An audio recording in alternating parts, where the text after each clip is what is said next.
Kwa sebe bigale toji le kapupo yame.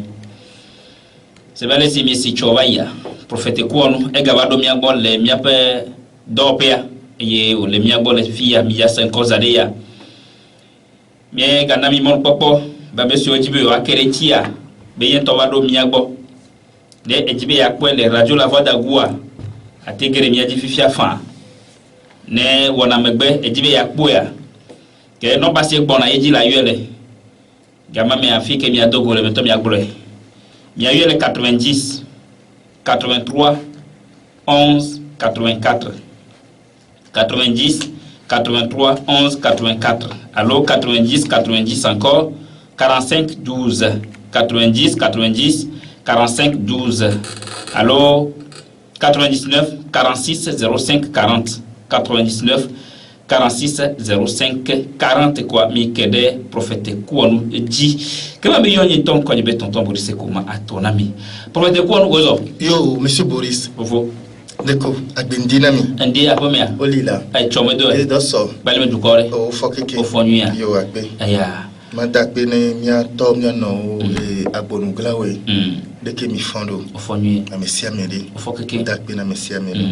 deko yesu are a yesu a fonuya e to Joseph are e fo e no Maria are o fokeke no viole o fokeke yo agbe me ko se ba bo docteur se fonuya mi atogbi o jon fokeke o fokeke maman re o fokeke agbe kaka o le toji o le mi akose e yo le mi akpomcha ndake na mi atogbo be télévision kuma me maman me télévision don sen lo do se bi ma tinglo ba ya gbero yo alo yo wala la wala mi we e ma bwa wala si bale kele glone yo tocho mi ay gbera misia yema yo promete ko nu mi no fia choe mi gato no me e choya to here e plomi fa nya di kono gbo kuli kwa mi ko sebe toji no gale toji e mi pe kapu mo ale bubu ya fa ne wo bia bia o fa ndakbe onya mi pe no bo fa 96 80 27 27 ne bia bia relia watima wezire ka alors bia bia lo wonto so jiba ba wono le radio pe do pe cha ne mi pa cha watima we no fa kwa egbia de foka jibia no e o mi takpe ma probe egbia le mi agbo egbia la trombe ne ni be vide alo du quoi le todi ya me de la tin we loge na togbe alo mama o le nono nwe ke wa to togbo te wo ala ma me de gbleni so e gbon togbo be bara wa ne be amedele ete nyami togbe wo nwi na yo egbe ya me de la te yo chala gba bulenchan ela gba ni bubu ni mi anto mi ade ni gban lo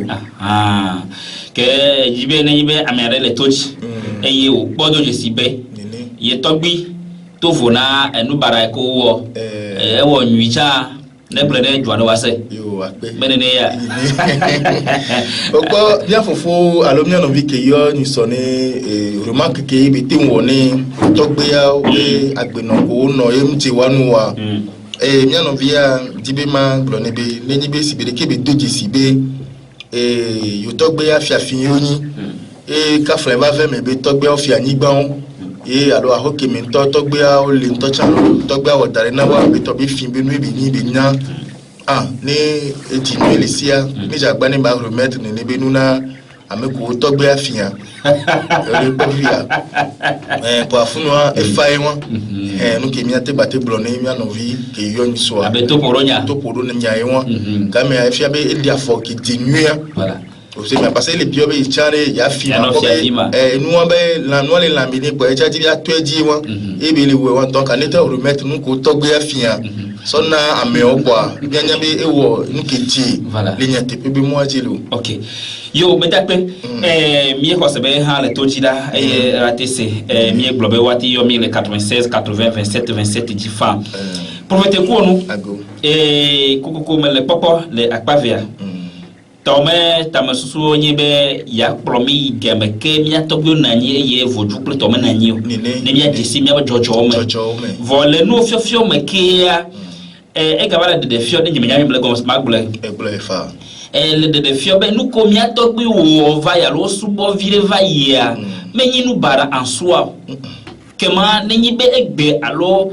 amoro me zera lo nyuto ajiwa ye gbele ebe nu va ke de vie va le globe yo togbe wa jesi ma wo be nu ko yo wa eni fi pode na yo la pa won e won o le po fi ya ta flache ni quoi ni mi gba so ho se ba gban le chan e po mo kudo ma o dollar nti ni togbo ba gban le chan e po kudo dollar e gbogbo nti et au globe madon yebe dollar wa jomianti c'est ça be mi maso mi ba fo la plan ek bede ku fi ale ni amerini gad code wa de ka fa o ma nye ben kwa dollar nyanko o ma jesia no m jesi wa de ni de ko la no yero e ni nu ke de fois c'est ça donc a mi atogbo wa won to en nagbe foju o po n 5 le wasia won to so ama kwa ma ya dodo fun koni agbegere mi onne agbe ayo zana so drana ndo iyo zana alodun so gblena nu e ba medole o be jojo mi ke la gbe tosia amedowa amebinu wona nzizina o voilà ke o ma wonde pe ntocha na o va nu la ve o ko la tem divo no adivo no voilà ba ne o to nya medeve nya me joche ni hihiya wa fun me mo hunale amenti ye o la dum ntiwa ela di nti o fifa o la benu kai wo ka fra me de seta me fia e so roba tu bi a take evidele eji va ba osusube le bi pato pa amedo le alo enyama mo le va be susu mo be ni pe amede lo via be wiwa ni pe ajua abelo amede fa ele lo amede fa on ba susu nu ke wo ba me do sina ta me le be eti kele wasia me ni ma me ani wo bo ve do voju me a alo be do de kombe a hemi bin seno me a bora benu kola te o ma ni ma me won chanwo ke ka fa wa de me toro wa gede khose de o me a o sona ni be khose abenu se nunya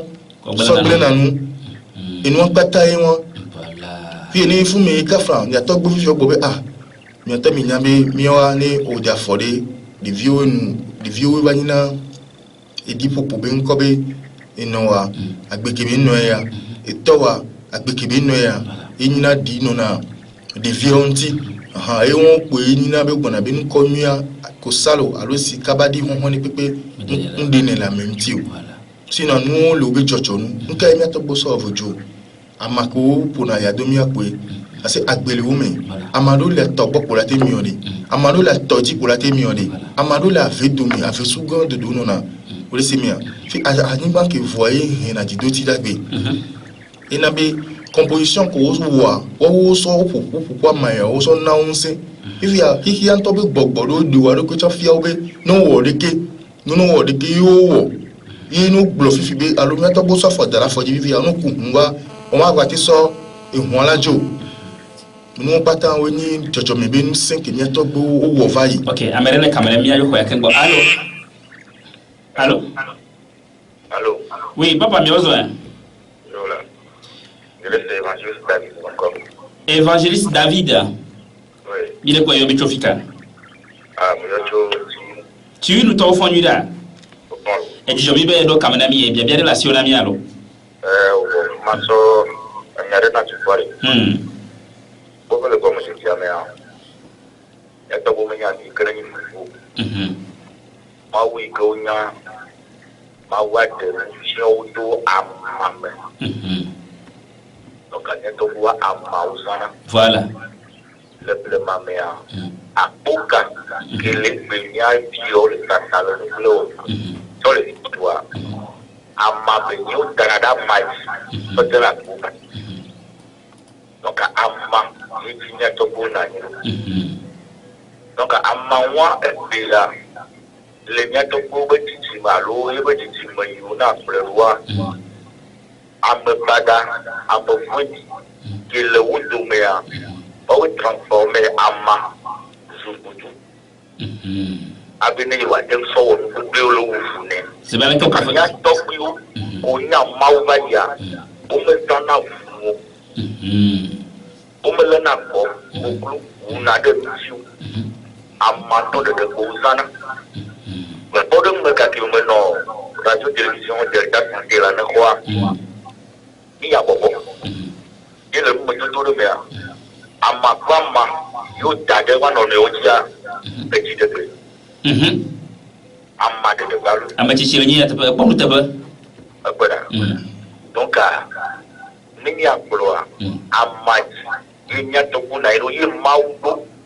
so bora ma to donc amagbeto ko amanyanya mo mau ikenya to bunya lebelema ade ku bele bo wontia yemi façonner ama surtout à l'opposé nini awufune e ba onane le bonhomme vous tu le na be Tennessee vous doit oui et il vous façonner tout ama ba kaka o ba lo wufune kaka ba to ba ki amma ba le ne da ma to ba no vivi pour titi le ikiamanti donc à mien to le que le mau ba lo ji voilà ba le do katana po no no mo me ni ba lo ba le wonu manyo le aniba ya il est tenu que beaucoup de technologie ni le inconne donc à mien to ba mau nyanya me ni de subomo amanyanya me ni to bo to yo nya mau c'est ça yeto amma oh là là peut-être bonne contribution comme le manéo yo évangéliste David oui on a be mi kakana mawunya de oui kema ele boblo fe mi atogbo nya mawu chanva ya yeto bonya mawu ya ke Yesu meva ga mamowa ka ke Yesu no bobo to yeto bonya mawu ya ke mi atogbo ina mawu bocha le Yesu mema mava oui yeto bonya mawu na le Yesu ga me Yesu no bobo to tanya OK David onye bena wa me ya nouveau fifi ya nouveau aye le Ghana to tanya be le fifi ya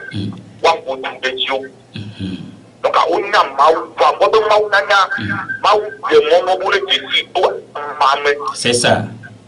beni be fo subo mo tout le amma mo subo emeko subo e ayi alala de maga bia nyareka peto David be egbe olo blona mi be ne be semenya mi nyure nyi be mi atogbe o nya mawu chansa Jésus Christ vo egbe a obe ka fi mi ayi mane de be mawu agboa miro to Yesu Christ waji ne be nya make bia peto David ka fi vo am ko sebe ele ga troli atia abado nyamachina abe prophète ko nu ndogbe ni évangéliste David Keyo ba ko sebe menya mi ka menya le pere karejira da pe ni cha ele be nunya be sidi la yo militi sokudo mi abe jojo mi be nunti me yo tongu jimile ya ele be mi ma le bible la si adigbo mi atogbe o amiko nya me nwa odi mo nwe jarana ndo voilà amiko nya me fitiwa ocho di mo fiti le no fiti olesia egnonyare mapaso so pe ni be les tabernacles les mbabla daka adaka de nani les blema ye maunto blona mose epe juko bibla mema bibla me be no wo vosaya nai donc le funwa mbabla daka e hona ehun ouna hun ye hun ko una oune do homiso vode le ehun pa minti yo oune enyina kon be décider le funu olesemia ne ba Lévitique chapitre 7 alors Lévitique chapitre 10 il a probé bogbode oyone be Azazel ele gbedada po ma biobe e precia pea no so bonsu amefe wa so va ibe nkume wa kan afan de edi mi seigneur bialo ngba no na mi do beni le blonya pola be verset kaima verset que do yon c'est bon mi mettre la fibre ore donc a ma be no wa kan fan do bosu amefe yadi no kan fan ni afan va je de kadibe tobi e yebe nko yo kin bo kan fan ni be yibi ito enjua tebinya no ka bani ni ki wa bo pepepe na bosu vive bois wa ba bio to gbe de kai botolo wa ba bio nyu be e ya o so do da Azazel be da bois be hoya ni bi ko won o po Azazel tanto fa ni bi de kai fa porto wa ba bio bi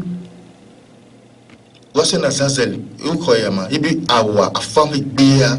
o ngba trito wa se so do de voilà le quoi que maun tole ebe do ani do mea le bible amema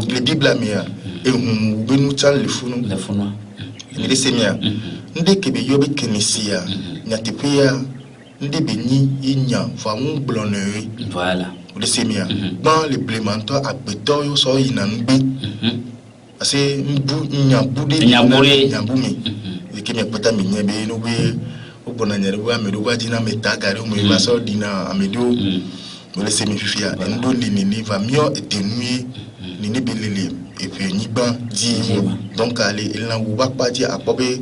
ke ye wa bio amedini so via so savo ye bi we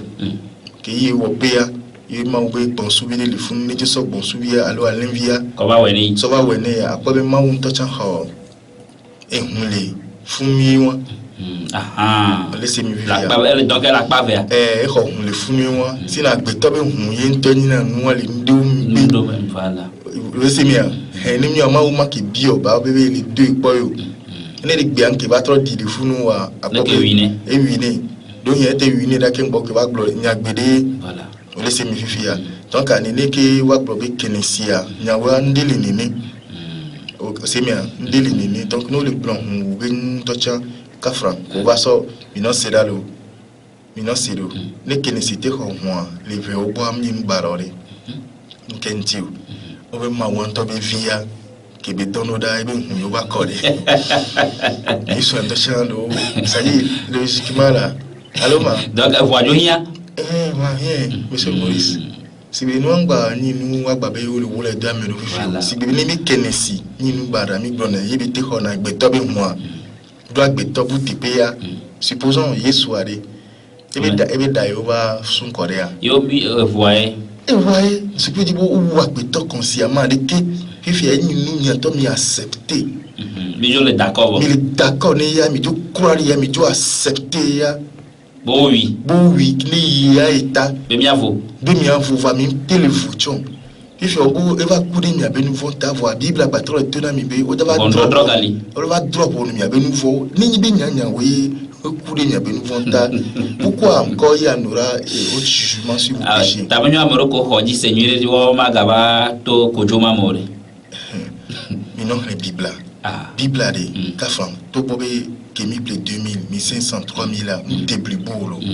kakea mi non le ni nyati do bano ti la mena mi be ni mi kenesi ame humbe hona yo go ya gbe ma voix chambe o kwa gbe to be huna nyari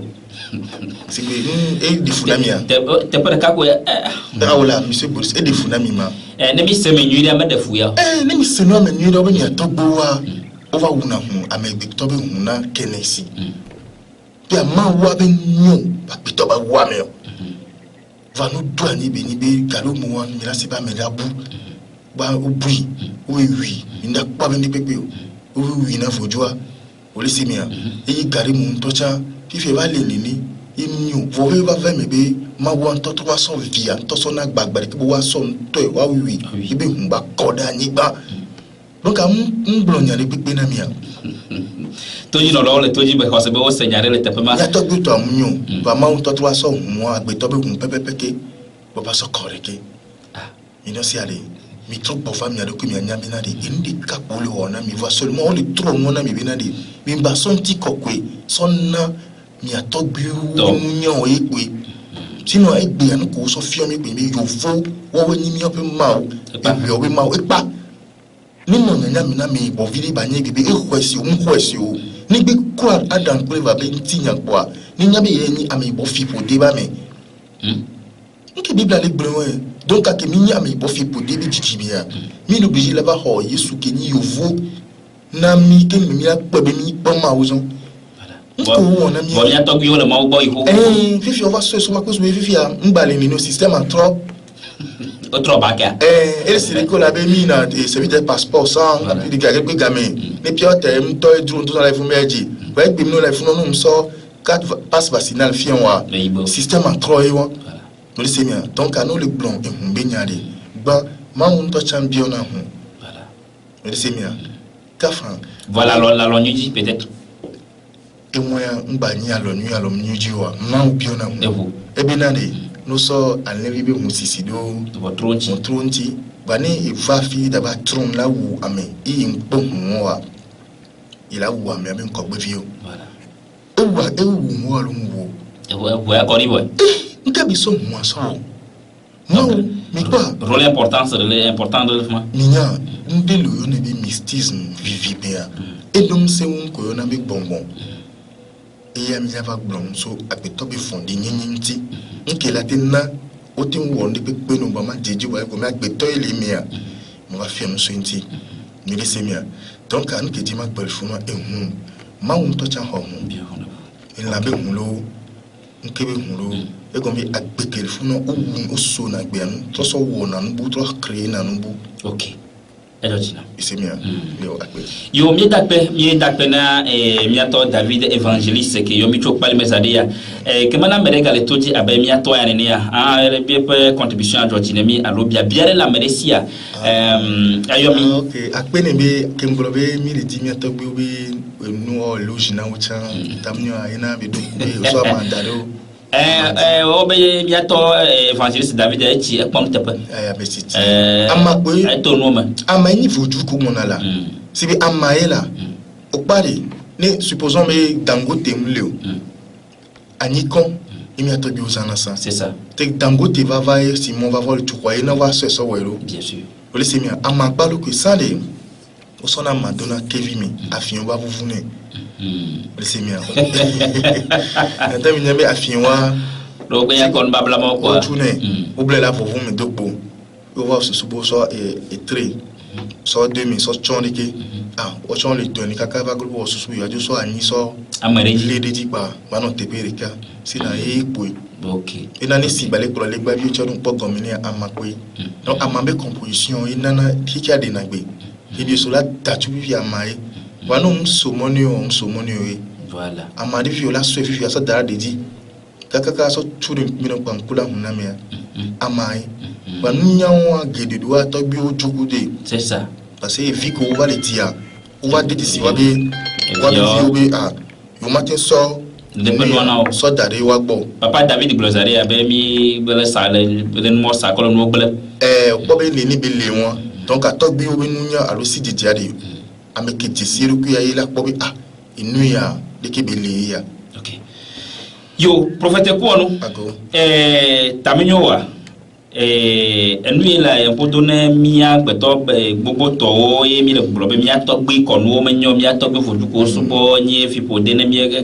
keme wa mia do yifima gbeto be vondi ni pe la gbeto vondi nyi fifia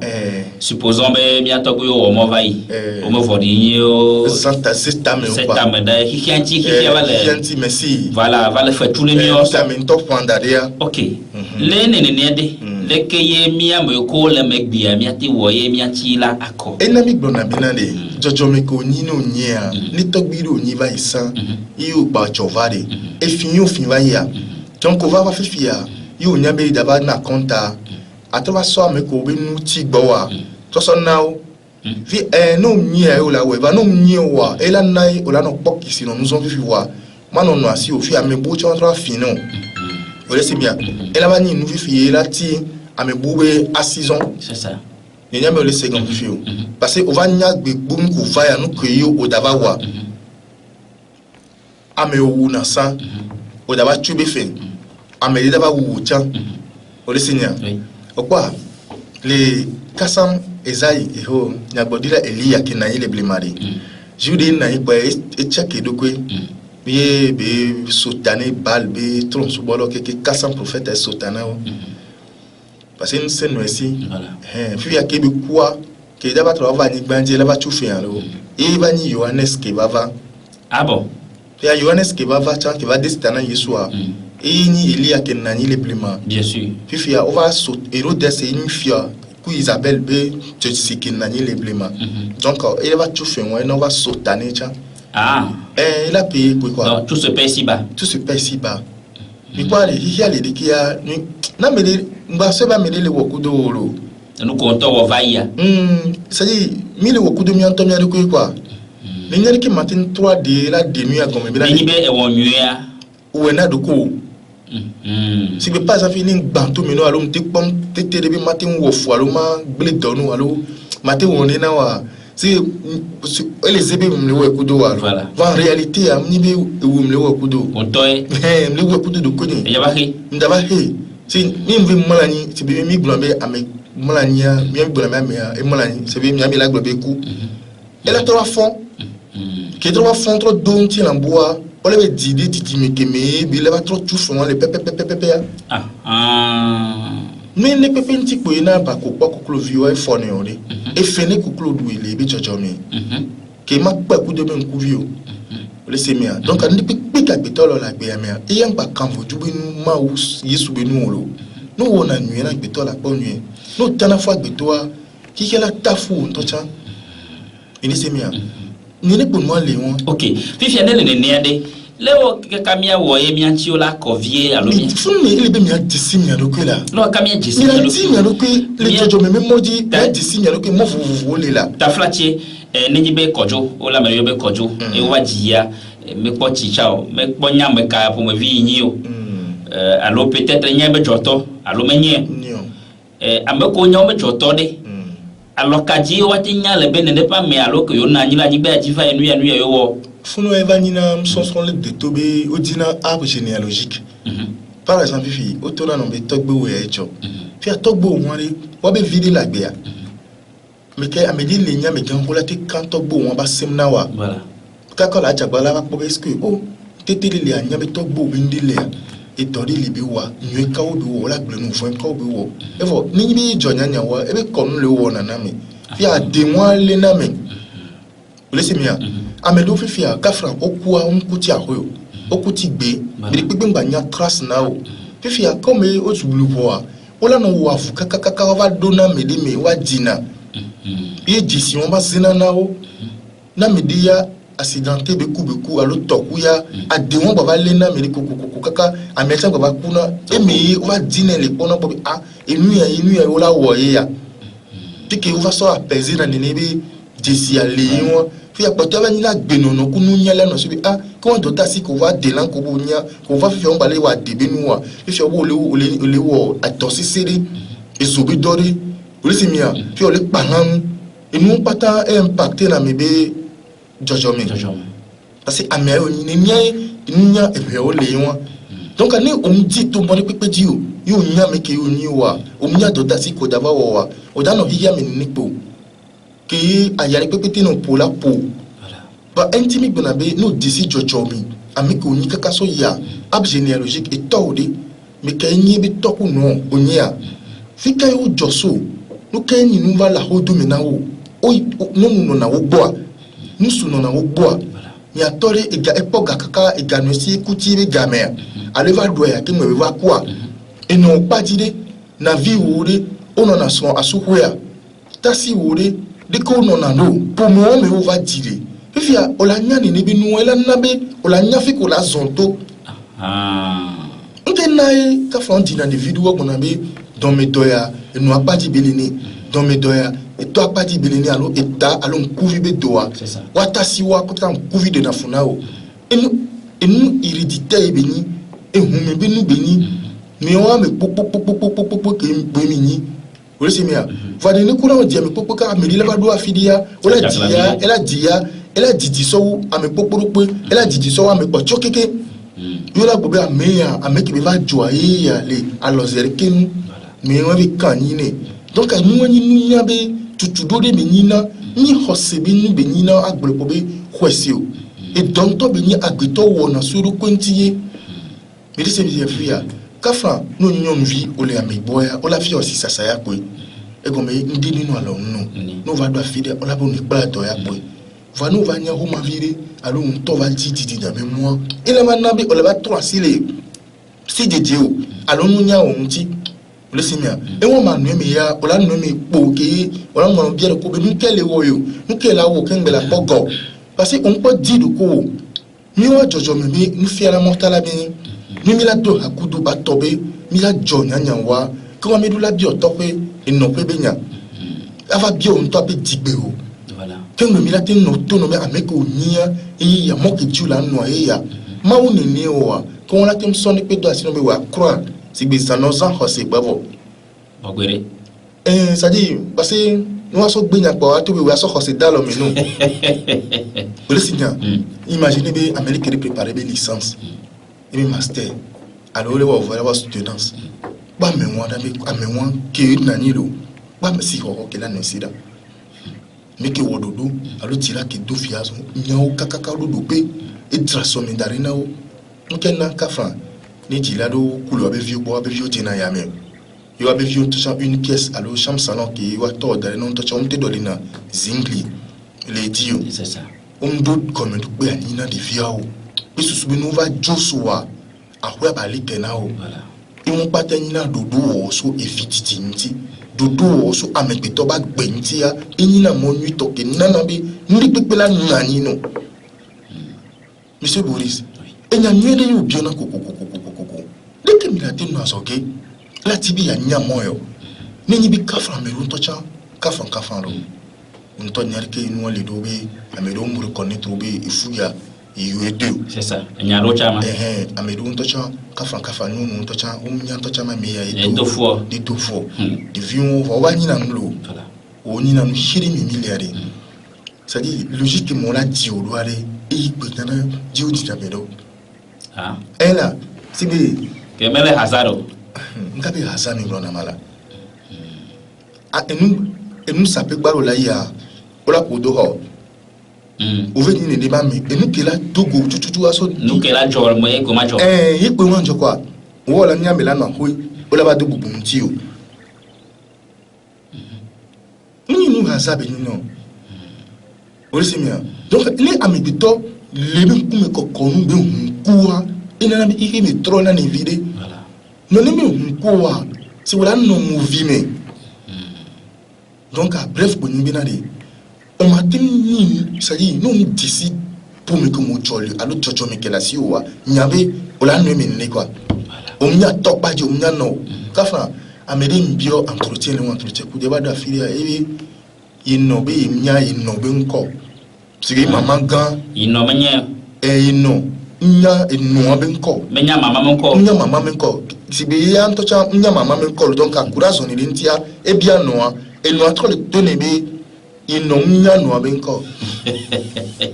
Est-ce que c'est viré? Donc il y a un petit à une noix me la bio. À me pouvez. Ah oh. Gomme do pe ni na ndi pepe. Soupassement. C'est bien l'ami bon ami na de. Hosiade. On a nos enfants, c'est bien la nuit, ni comme de paper me les dinao, nous y a les paper me les communao, à fort de paper me les wa, on a tenu une vidéo. Il y a les bonnes là. Eh? Donc, dodo les nous les paper ni bobode, fujure, amade, là où on est nos gens, au-delà de amaya, et y dina maya dit, et y a mazozo, et y a ma fafa. Ni ndi yeli wa medikia amaya yusana ni ngolili difuname amentele dano wa amaya yusona utuguna duna simina me amela lisansa ba me ama pano po ni mi ngolio.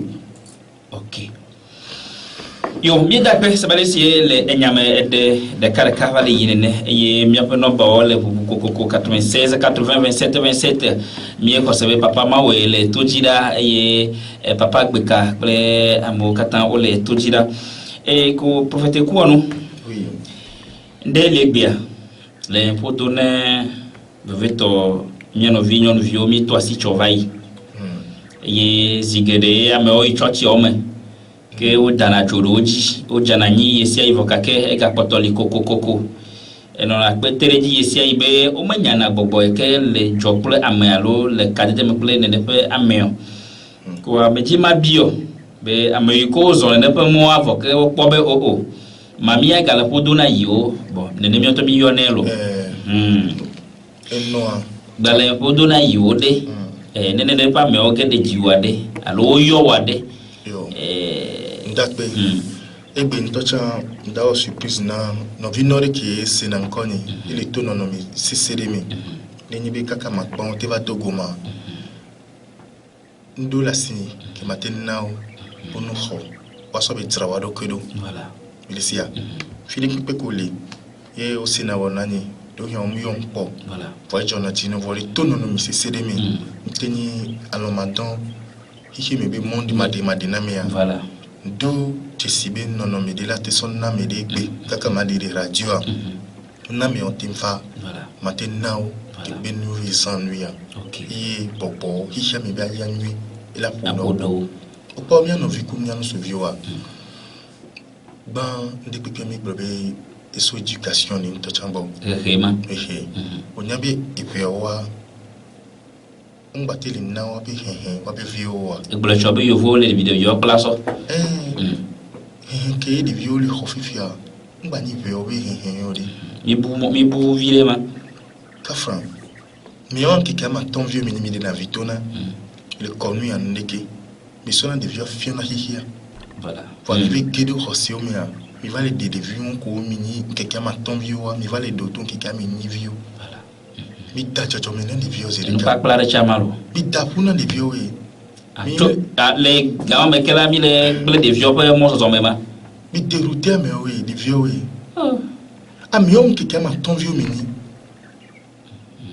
ki kama ton vieux mini ni mi divia ki kama ton bois bi mi la de biato de do beni le menami Qui can tomber mon diema. le mi abe do do nu kota nu quoi mina senke gba fifa mi va le de biato le kota bun Mi dérouté de vieux ma. nous souke do be fu o di de via la de biato le kekama atongbe ya nyom ke fofua di de via bo e de ton kekama nigbe puis no we kaka voir puis nous coquille wala tin sonne de via be appel tea allo ahoifa puis o ma so ko woni abe nyom vi tutu bon wala be ube Christophe Amélie Couteau. va o ko be mia apugumi stowa sigbe mia baba ne hoa no be yu amedi be folie Ko le nya fi be chofia. allo la nya sikabe kafra no suwi tutu gba iyo na deke no be yu amebe ayele allo be yu ayoko allo be yu kankwe o be yu nkori ni pa kota nkon pala mais que mama tono be non vive bon allo tombo be yo na nene Voilà. peu importe o te trop dimi sigbe nka yesu antote no diva le kusi tokade ke so de na ori ke ya no be di kota won be di nyum bi tutuba allo be no subi dofu o divina o di no subi tutuba ya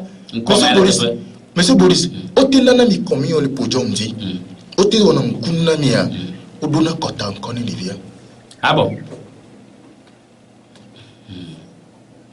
ena bombi o mi ona me be nkobe kankwe foli wa bien sebe fika to benimo Voilà, identité pour le rose il c'est le cas le togo jojo me wonu ani ni tu ya ek befi fini ni kankwe foli matin do fu la divine quoi pardon qu'on be Christophe voilà le logique il quoi fait que bientôt mi dérouter moi là mi a docteur selfie mi lo yo vo nko kokko va mi vo nko ni bi nchan tona la me ba gbentio mi pa me ko na be ti body là le yo be patience nko ba passa ka ona gariti ami pe toni trouver be chocho mi bi moji il est simia si bébé na de nblone be subo hosia de awu beni mi pata mi dola eva do na fide mi onto mi bonebe igbe ya de ba me ke nia Sophia peu importe où tenir pasteur lo nke non la pasteur la so bacha bokon no ou l'école a mené non awu beni odo voilà et nous deva kana si jojo mi titi mi ke onya de go voilà yo a docteur o doit dynamique o nto nia so fiona voilà bam disi amekente nu ya to me nyea illa me di pepe mi tu la mi amedi nyinyi habite que ye you vous ya yona amedi pepe popo mo chocho me wa lesi illa mi viva tona ni no be quand disi amekente o diode voilà de vie bonani ne lo et tout ça on est vu quand on vient nous sous kento do diode do fou alors nous que diode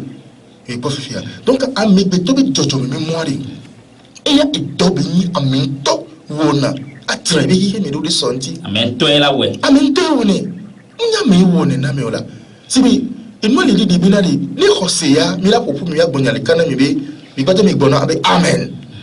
donc il y a un mais à me sementer de la trône le et donc on a beau bobo me donner me sementer là de cas me sementer mais bobo me ton quoi à me sementer de la trône le comme ou trio le fo bobo le ou be tadike o le sema bobo mais da sireji la be gbediaye neneye amedo we ple atikade sebele kimi tomi ple na mi matiko vuvuvuwa e amedo ple amedo wodono amedo mo wodono ye metede de pe atike olanchi le tutu na be ya ade no mana nyebe sebele kele blobe mi va vuvuvuwa nene formule générale yo ko no e be la machine amedo ke yo le compatible ou énergie le compatible no vone nyibe wa wenya tepe ya orola kwamento wa bobe de énergie kele chio bobo kele tajine yo wa do kwa la jejine ndagbe hikiari iso na de dodo tijila milisia le poni ni ola monsieur Boris iso na de dodo de ti donc dodo keji o kele segbeniade o so agbe wo dado me kayini agbe wa be ololo olisi mi via dodo kayo comme do gbe kala si o iya mi ho sebe nyolo ni wunto mzamunya o sititi wa kafra ola no to gbeda ya ola no wo fo sake dia ya okwa obe agbo oni no de gbon be agbo sabochu gake asididwe vazu 4 lento ola te sabo ola te to gbeda besa ele khosira de pepeme pisalo mo kimi le nan to cha besa beni avant nous besaye et nyade sonne le fifi la so ahame so dala dediqué mbala ne va kodu mbala le fono sonne la so doté aso dala dedi mbala le so moi yo adeto e ba déclencher une collision c'est quand parce que nyagbe kele dogwa bobo ke dan no tele nyadi la so ya amaya ben seye et nous il a dégommé nous Nefia et la na de gomi la ni somia alba secret wala noama ni no ali wa va o matin blondio le son wa mo la boni yo ja mau bon koilo wala ate bobe yebe le egbe abe yo me ya inana be gbogbo wa vana le nya gbe abe do na mizika enabe le do pediwa ola te ma fiemi bi ministre akak mi aso dan tocha mi sue mi resum ni di ezukani ni ti mi ale deke il faut suma ko mi aso dadi se mi ba ti wa di suka so dadi se mi ba ti fi on deke bi ni bi amea atani ni na meni c'est dit e wo na mu ja wala tin ti zukari si mi ni o be ni le fo fo mi ki ma fo mpo wa ni bi nuwa le gbogbo ko trop do amea mais on a c'est le aussi voilà mais et nous dodo di ndi pepele mais c'est mieux voilà et il y a des filles on a tête tombée il y a non ni là nous les ni là moi au tel non doulement les diviner wa nous nous mano déo voilà et doma déo et gapma déo ni on somoni wa on la no minini et nous de la Jordan dit yo so yone o so aka alo so anake o so machesi alo so nuya amoso na no amefe ameton ameni o pona ko si na machesi to e so po yo yone wole se mia ele se ko so avoiter là-bas o décision mia ngba nya foko ni de nous le donc nous wo do de pe so do ko ntio chocho mi ntio wa aw adefuno ondo na mi eziti nimi amia tope mnya nopeo ameli mate bébé le Togo yelo passeport qui est une naissance nationalité carte d'identité les yeux pour la tité pour avoir passeport néo nini sont des délits de funawa yi comme de peu au bon mi de nation de nyambe pour memea nous na miamu so boa nous sodi odi nation o na doa odi na noa et nous battons nia et on l'a dit mon nom de Kobe oh il y a 6 jours et donc c'est ça nous c'est mes filles ok d'accord kema mi atondo ku prophète ku onu pe number 90 83 11 84 90 83 11 84 allo 90 90 45 12 90 90 45 12 allo 99 46 05 40 99 46 05 40 prophète ko no nyibe amedo jibe yoano yole aguponu toma yole palme put toma yo jibe yoano sosro yo wo ejejejide vo we me le fia lekeye wa tima ayido mangro be militi tipe limite po vilade ke milatim haya ameko jibe wana yo tutudo wa joyo de gbogbo me be asoni soso ne liwo wo so yo ntia mila kwa nom de la popo ameon Risimia kilani asana ja sanjia mila no togo iwo na ko dia wa wo so amenti on tola la fio on tola enfin parce que ni ta no tutudo ibi amia no tutudo enwo ya egbe mi lava nke nai ola osina mo le potio mila sikani be vide edeki na osona vovodo botologo ani mnyene le nemia me robira e kalona me de chano na ntimi ni no nti batala la lamba yeye batala nyanya ya minene bila sone ni bila safia o fifia opo isu inu yipoki asizo ki tona le botologo odo ki tona ntimi ni amia onabe ni nibi no som ndi fafion le mi bi nu ya be wona ola bi imse pova inu danato e ba protéger na men bon ale no wala no amepe il faut pas tenir science nya que les miato boya me fofa gbe fi bo so amari so dari ba heli so tachu nya ko fufu yare allo papa David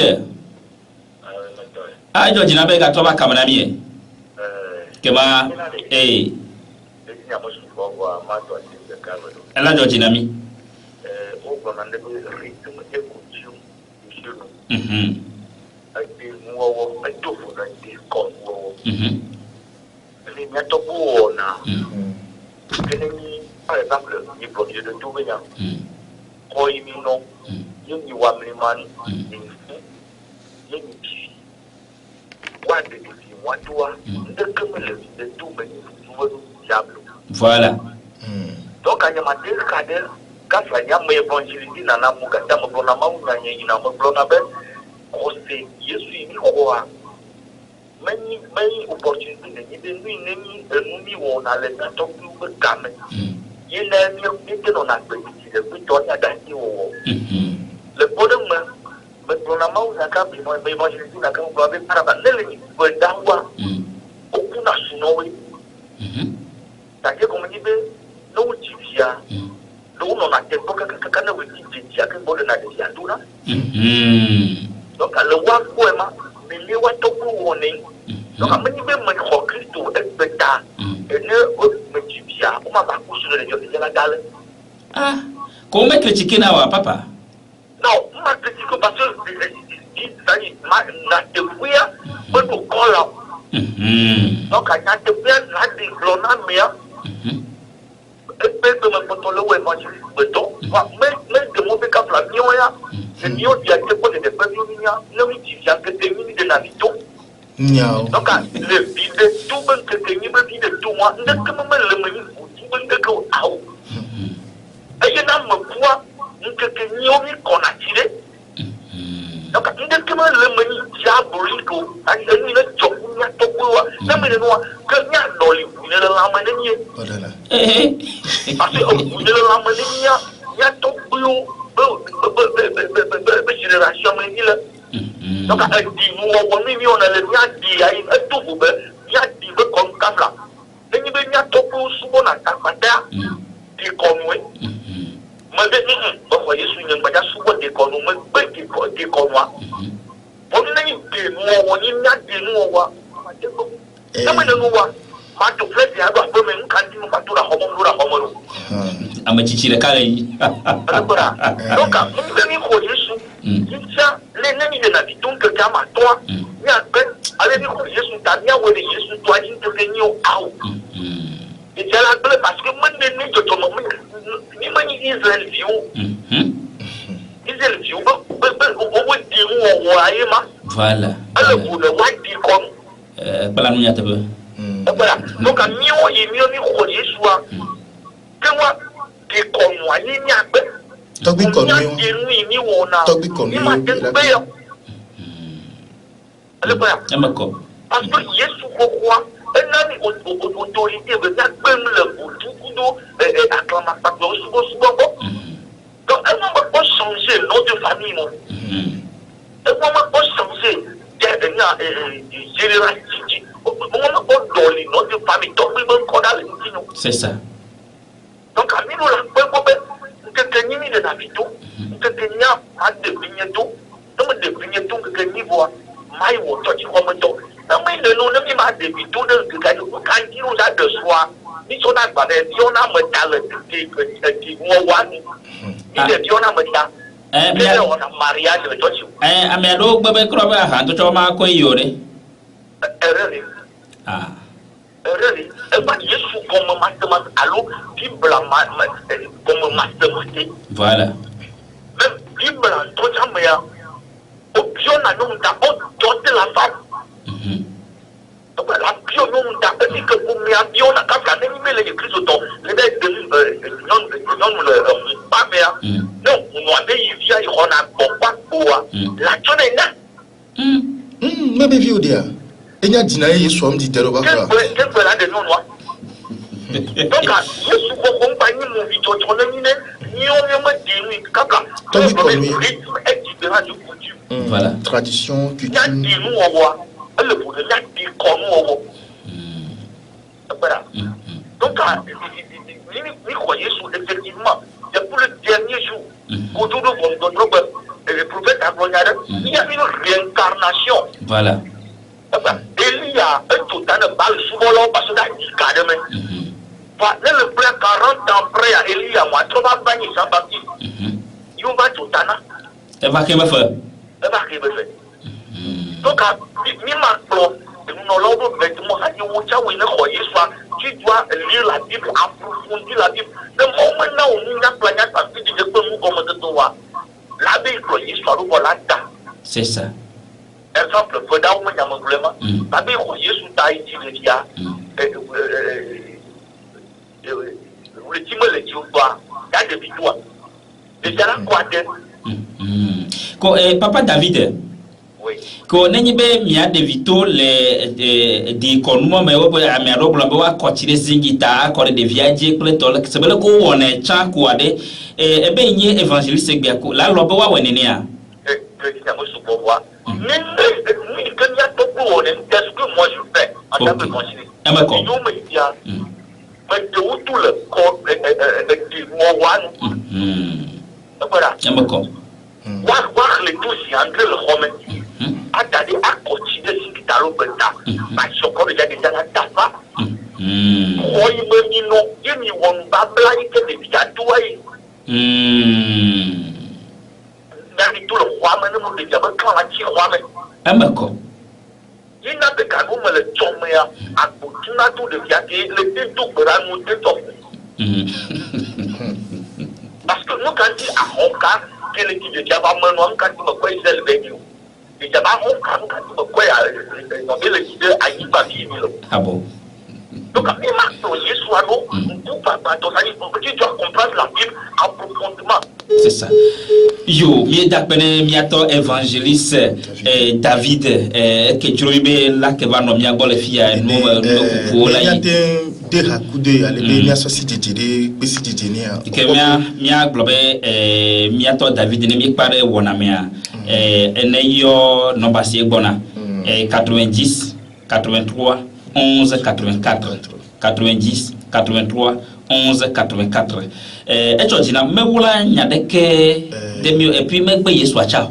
ele gbogbo nu kenyi yo mekota nu le ko yo gbenya wo to gbe wo na nyona gbo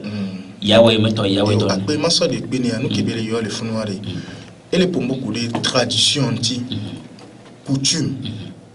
et culture de konu togbi konu ku kota nu wo no mi ton ai ba me o confondre na amite yo kiki si bébé de kanini voilà et nous qui les blénoyons. Togbi kon lo le dodo ni fotu be subo alo ton subo le. Le chalvo. Comme kota mo le ku de kon mo le. Ntenti mi ho yusu ba mi ba le demi apegbe yo. Mi le to Israel pegbe yo. Parce que mi a degbe ya. C'est mi nu ya. Ba mdo akpena fofo. Si jiji ya le. E joji namto. De mi amede la gba fi fi la ko be satana ma mi do ton ni. Ya mi me gbo. Abere todo kamera mi. Allô. Allô? Oui, papa, bien besoin. Papa Beka. Et yo yira be fait talo ni na pour le couper qui se doit attendre papa évangéliste David Emma. Bon, et toi? Et ça l'émission mais. Mi o débat les filles. Ah, mi o débat bon. Amoroba ko dia de 11h à midi. Le débat mia. Amoroba. Qu'est-ce que tu fais? Après de trois fois la vidéo. Nene. Mwenye papa Maurice Ndoro kunya wa. O menya nyamanyu ile. Ça ntacha msemission. Kama nyao le fure. D'abord papa est devenu nyamanami. Papa évangéliste David de Chopali même. Ni ba me chama ko ne ne ela jojirani. Akpe kaka. Dio. Monsieur Boris. Eh, au combien de temps qu'il y a vivia? On a qu'un an de vieux le church comme exemple ils vont pas son les diwa. Yo beche bo me de nous sur le church bu me chawa. O me de non bu le church bu me chawa. Bu wan tola de wan no voy on tele de wan no chai o lini ni kaka. Mais amobe nkuni mu wa libérer amwari. No wa chawa nkeke vie ko la vol hiye me ade. Wa we kudu ticho. C'est ça. Et bien amedo le fou, pasteur le fou avec vieux comme encore. On te descendre. O me hama. O ve de ha etsone habumi. Ne mi so agbenono kele mi osi, ke me mi so Yesu ba wa doa. E bi fe nana ne ne bi nu. Ni chore ya holo nyere be po nyono ade ye nyono le hade me mi mayo hanko. Fifia ye ba ye jule la gila. Fifia ye tugbeja be yine be po ye pe church megao. Me globe yine be po itolo. Me globe yine be po meji lao. O be no be po pastor. Que ya o be comité de mariage ya be po. O le bia be de church ka e dena e to no po ko se to ko yin ya ha e na church. O be yine yo church anko. Ah ibo ibe na church Yesu akoyo cho yo subona. O le bo kaka e va yo e church nkoko. Oh, mso po wato. Après toi, on va tourner tout bejabe church ma ke ya mele kafie do cha me yo church akos de kawa. Imenu me George le yo. Ela e totrome. Vo ameo amevio on tol o le d'accord. On to d'ici ko sesia o. O ça dit o bro o le d'accord be yo ade no fa. Vo pofie ko senya o vele plomida do. Monsieur Boris, egbiale, kengole hole le ple do mechande. No mu yo church ke amegan yi no wa.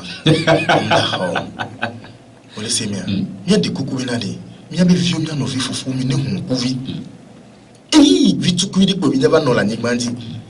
Et prévenir le coca à mon 43, 4, 5, 6 ans. On y tout bedje, on y de cadre, on bosse on les deux. Elle avait une go la dea, on y hamé la délivre. Ah, on peut pas. On m'a dit, on avait dit habou melo. Akloba. Akloba. Dogma, parce que le message qui a passé dans le church, donc on le voit, on peut les mais voyez soit quoi, donc nous y a un cabinet, nous va, nous avons notre division, on peut dire hamé pour la leçon. Tamignon bene sur les pères ou afano ida. Dieu c'est benade. Mariage ko ira wari, fa fa le faire ne plana we bébé man. Pas sur les aglo inchobe sur le père comme fa. Minya bemele pa pas son tocha ya ayira me ame fe bo yira wale mariage yari e nana ti fa le son de peu là ne fo me ngbe nyuna nso ngbe nyuna nyonu kware e hu ba do gware problème li o lela parce que nde benyi ke mi bi mi dinya be chocho me kengo nya me ke mi nyala no so son de devoir ngba do ya na do ko Aussi mais là on peut nous les carré et nous les woniens nous vivons faut que on il est blonno charé on l'a de pas chaler dio là wonya te pe blonno non pas mini les globe bi ban oui prophète avec Satan avec prophète nia nous décider les de connaître to chama yo homme de Dieu c'est le nom comment ça dit et dina c'est au dina bois mais comme drodia les formations qu'on a encore qu'avec ma béni homme de Dieu voilà mais quand il a ni ben dit mais quand ils sont doctrine ne va pas ni ange du Satan encore vous bata mau pas mais yo na wado ko yi va nous ko na mzina be mau pas mais o ni ode ko ya de yani ma yo tade ko ti be ni mau pas mais ni besoin ko ya chon mau dom to chan ni desi mau din to chan la fili baba don ni de be ma va kuna juko to bi be kekeli maman be kekeli deni ba munya e msobe ma so kuna deni ba ni vio donc il y a besoin Israël maude du coup quand il du coup pour la fibre sana faut pour l'enwa be mawa avec bem les décon ni pour les filles elle be les d'accord les décon je suis un anthropologue mini de pépé ici et dona hakunde pépé min trindio imbe chile pepe ela be garama globe nenyi be ameriji be yawo nade nenyi musulman ya kofiele o pa agbaleme sulatme nenyi be bible ya kofiele bible me fande de kon me ya kofie fa judaïsme et noya ange do mi ona na mi ani o va dîner les déconne et boboya et on avait adé astate ke yo Chia Salomo chudo bi beto khomine mawa densuye vujudi kitona tameton abo matin elele entia bakpa direke il semia ni kafan leke mi anto mi dibi no chuchumi doa no wa chuchumi wa la mi so bible na tere ko na bi atro mi susu mi agbe mi abson la homi ya ba nyan ni pastor ya elemento tele nyan ni mi ason la homi mi tele da no mi ason la homi nuke mi la du mi le gbo for be pastor be comme il a dit pour faire de paix mais il dit hunai bible hunai mi le jobiga ba mi bon ke mi la du la homi wa e ka mi ese garame be pastor o ela ni tachula ni nya kele mi asia be nula no okuto mi won to be nyae de ko di wa san e pa gbe do wa yola okuto o le semia donc nous ke mi ulo no be yo ano ya pla mole ya mo chon lo e yo va ni mi va le fion ni me hokala mi de pepesio mi on to mi le investi mi be ni kele mi asia so no fion yo man jababa la soto la c'est la dingle so ntio o be yo nya bibla la ba no bobe mi o mi ni satana be ni ya onyabe amozana bogbon pour vous c'est wona nkun vo nyana wa le classao comment te nyon nyowe la tim fien wonu be enu ya yo wona esi ya de ke no wida mo jola chani gbe parce que baton le bebe msen le siami o le bien be amo Israël o ku esi so Israël va sana mo le jume fi o yivi so pe so va on kun na mo le fi o ko yisma ma uvolo bao ola dende menoi blonne ni tu parce que ameo o tosuna o de wa ben nyini na me na o ma patin to nya wana o enu bu la so no fian o be ya ina de gbe ya ola so idole ola so ni so pe de Yesu antino kengo la tem hoye donc ani mia fofo évangéliste ya tindo chocho mi be ni ya de kia ndakbe ni sobo voilà ne mi to boa ndede le matin ne Yesu orantene benya nya pata be kula ba ngbe de kamia nya be nare enu ke church olu wo kodo amu wa ya nya fofo mti poson le dio nya taton mti poson le dio no kenjio imaginez o so dona me ya beni o be prato ya bani dudu ne bo be pastor vision na ebe do mo nyona yo do mo nyona yo pe fi ake o vision be do mo nyona de e ka ojo pone e ko pone be nyona ya de anywhere point d'interrogation agbetoni no nyon le document o si bien yo mi de akpe yi ati tremi gbo gamati koko ko amia ka todo ku prophète ko no pe no ba jine mi ka fine nyi be to poro nyare lia magacho egbiane